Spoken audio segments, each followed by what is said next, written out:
Wednesday evening இன்னைக்கு ஒரு வேலை விஷயமா வெளியே போக வேண்டியது இருந்தது. போன இடத்துல பார்த்தீங்கன்னா அழகாக செடியெல்லாம் வச்சுருந்தாங்க. அதில் முக்கால்வாசி செடி என்னவோ தொட்டியில் தான் வச்சுருந்தாங்க. பட் எல்லாமே செழிப்பாக சூப்பராக இருந்தது. அதுவும் இந்த கற்பூரவள்ளிலாம் பார்த்தீங்கன்னா புஷ்டிக்காக இருந்தது. நானும் தான் வைக்கிறேன், ஏன் வரமாட்டேங்குதுன்னு தெரியல. தெரியுது மண்ணு தான் சரியில்லைன்னு சொல்லிட்டு சரி ஃப்யூச்சரில் பார்த்துக்கலாம், மொத்தமாக ரெடி பண்ணிக்கலாம் அப்படின்னு சொல்லிட்டு விட்டாச்சு. அப்படியே வந்த உடனே குயிக்காக ஒரு டின்னர். எங்கள் அம்மா அந்த காலத்துலேயே சூப்பராக ஒரு பேன் கேக் ரெடி பண்ணுவாங்க. எனக்கு ரொம்ப பிடிக்கும் கோதுமை மாவில்.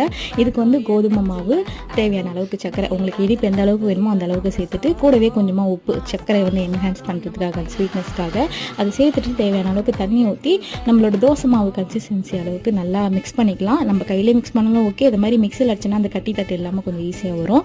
ஸோ அது மாதிரி அடிச்சுட்டு அப்படியே தோசை கல்லில் ஊற்றி லைட்டாக எண்ணெய் ஊற்றி ரெண்டு பக்கமும் கொஞ்சம் அந்த கோல்டன் ப்ரௌன் சொல்லுவாங்க இல்லையா, அந்த அளவுக்கு வச்சு எடுத்தோம்னா சூப்பரான பேன் கேக் ரெடி நம்ம ஸ்டைலில்.